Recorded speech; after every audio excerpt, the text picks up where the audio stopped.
खरं तर आपल्याला सर्वांना माहीत आहे की 15 तारखेला 15 जानेवारीला महानगरपालिकेच्या निवडणुका होऊ घातलेल्या आहेत. त्यामुळे सर्व भागांमधील असणाऱ्या कार्यकर्त्यांमध्ये उत्साह निर्माण व्हावा, कार्यकर्त्यांमध्ये निवडणुकीचं वातावरण तयार व्हावं, त्या दृष्टिकोनातून आमचे जिल्ह्याचे अध्यक्ष नंदूजी परब यांनी सर्व ठिकाणी कार्यकर्त्यांचा मेळावा हा लावलेला आहे. आज डोंबिवली पश्चिममध्ये हा कार्यकर्त्यांचा मेळावा होता. येणाऱ्या काळात वेगवेगळ्या दिवशी वेगवेगळ्या भागांमध्ये त्यांनी कार्यकर्त्यांचे मेळावे लावलेले आहेत आणि आम्हाला खात्री आहे की येणाऱ्या काळामध्ये या निवडणुकीच्या पार्श्वभूमीवरती सर्व इथे असणाऱ्या उमेदवारांना यामुळे एक चांगली प्रेरणा आणि उत्साह निर्माण होईल. लोकसभेमध्ये फेक नेगेटिव्ह पसरवला ज्याबद्दल आपण सांगितलंय आणि यावेळेलाही तुम्ही आवाहन केलेलं आहे. ही एक गोष्ट लक्षात घेतली पाहिजे. लोकसभेच्या वेळेला जो संविधानाच्या संदर्भातला फेक नेरेटिव्ह तयार झाला होता, असेच फेक नेरेटिव्ह हे वेगवेगळ्या पद्धतीने विरोधक जे आहेत ते तयार करण्याचा प्रयत्न करतो. मतदारांनी यामध्ये जागृत राहणं हे अत्यंत गरजेचं आहे. डेव्हलपमेंटला मतदान करणं हे अत्यंत गरजेचं आहे.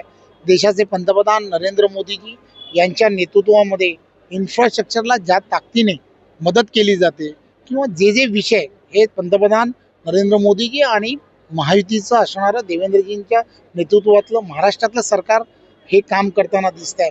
या सगळ्या गोष्टीला पॉझिटिव्हली सर्व ठिकाणी रिस्पॉन्स हा जनतेने देणं हे अत्यंत गरजेचं आहे. आपण सांगितलं 100% भाजपाला निवडून द्या, महापौर भाजपाचा बसवा, याबद्दल काय? एक गोष्ट लक्षात घेतली पाहिजे.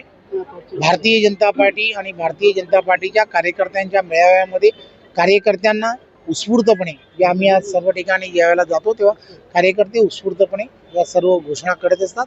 सर्व ठिकाणी महायुतीचाच महापौर होईल यात काही शंका नाही. आपण यावेळेला तरुणांना संधी देणार आहात का? निवडणूक नगर या संदर्भातले सर्व निर्णय जे आहेत ते निर्णय त्या ठिकाणची असणारी जिल्हाध्यक्ष आणि त्यांच्याबरोबरची असणारी कोर टीम जी आहे, कोर टीम करते. निवडून येणारा उमेदवार हा क्रायटेरिया मोठ्या प्रमाणामध्ये असतो. धन्यवाद.